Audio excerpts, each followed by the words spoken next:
Minister Zafrul, thank you so much for taking the time talking to us here. Now, this year Malaysia is at the SCO Summit as a guest country. How do you feel about it? What are your key takeaways from it regarding economic cooperation? Because this organization was initially founded to enhance regional stability and security, but over the years, one of the primary objectives has now become facilitating trade and investment, right? How are you looking at this? Yeah, well, first of all, I think it was great that we've been invited, and of course, our Prime Minister himself attended the session, and it's timely with what's happening in the world today. If you look at the geopolitics, the geoeconomics, this is a time where countries need to get together to address some of the concerns, you know, and SCO is an example of the importance of multilateralism. This is an important part where in the world today where we live in a multipolar world, countries like Malaysia, which is a very open economy, needs to continue to engage. And China is showing the way where how important it is to be inclusive in our approach, not just, as you mentioned, in diplomatic and security, but also in economy, especially when it comes to trade and investment. What do you make of the consensus being reached at the SCO Summit? What stood out to you the most? Yeah, well, to me, I think what's important, as when President Xi talked about global governance, right, is to this year we celebrate the 80 years of the establishment of United Nations, for example, and 80 years since the end of World War II. Things have changed, you know, with AI, with 4IR initially. Many progress have been made within that 80 years. The question now is whether that progress that we made, accelerated in recent times especially, is it still relevant of the institutions we have today? The multilateral institutions, I mean, of course, United Nations is one of them. Talking about World Trade Organization, we're talking about IMF, we're talking about World Bank, ADB, all the various multilateral platforms that we have today. Is it still relevant? Is it still inclusive? You know, is it sustainable? And does it represent the world today? You know, the economic order that we have today. So these are questions I think was raised during the SCO meeting. Of course, Secretary General of UN was also there, right? And I think it's important that we continue to see how we can improve on the system. But you need to transform, right? To continue to be relevant, or else people will start not believing in these institutions. While you are here, have you had the opportunity to meet business leaders from both China and Malaysia? Any plans for future cooperations, maybe? Yes, we had met many today. Of course, we had a very good sessions where the Prime Minister himself met quite a number of Chinese companies. We met Huawei, ZTE, we met the National Semiconductor Association, the China Semiconductors Industry Association as well, because Malaysia and China, we have a very strong relationship when it comes to semiconductor as well. And at the same time, we're having this Malaysia-China Business Association meeting today where the Prime Minister will address 132 business people to discuss about how to collaborate. Because China and Malaysia, we have been working very closely together on investment, but in terms of trade as well, 16 consecutive years, where China is Malaysia's largest trading partner.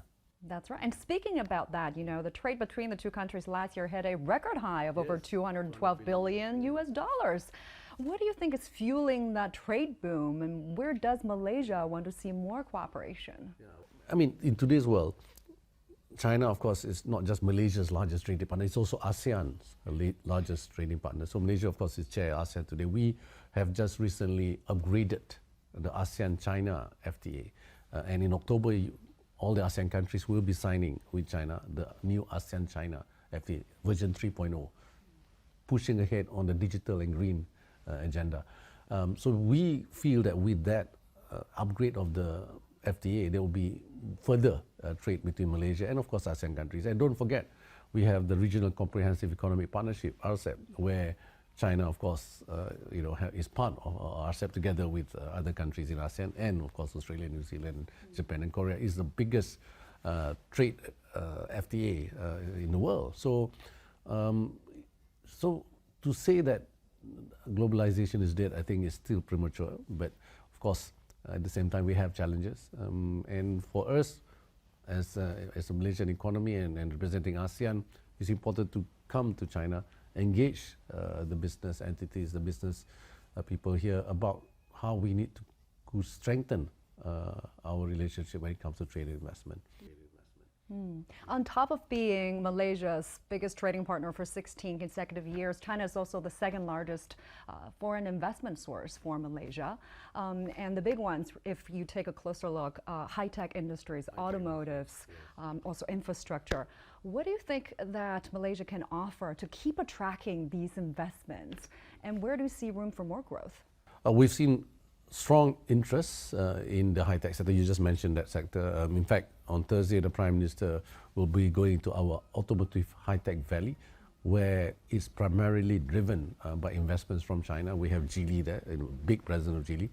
BYD is opening their factory there as well. Of course, we have Chery already in another state, and all moving into the EV technology, all adopting. Because Malaysia, we are very large player in the semiconductor industry, right? And that's why I mentioned earlier that we met the Chinese Semiconductor Industry Association, where the many of the supply chain and the trade between Malaysia and China is also on semiconductor and investment. You mentioned investment. Of course, China is continue to be a big investor in Malaysia, as you mentioned just now correctly, is number 2 in terms of investment. And there's 3 sectors that we're looking very closely with China. Today, the Prime Minister met up with Huawei and ZTE, for example. We want to see increased adoption of digital, especially AI, how our Malaysian companies should further adopt the usage of AI to improve productivity, competitiveness, etc., and working closely with Chinese technologies, Chinese companies, and want them to invest as well in Malaysia. And secondly, I think when I mentioned about automotive, right, automotive and EV, they all use semiconductor components, the power chips, etc. This is where, when we talk about supply chain resiliency, supply chain security, Malaysia can provide the right ecosystem for the automotive industry, especially the EV automotive industry. And finally, on the green transition, we talk about renewable energy, talking about talking about clean energy, green energy, etc. This is again where Malaysia feels that between Malaysian companies and the Chinese company, we can work further together to embrace the energy transition.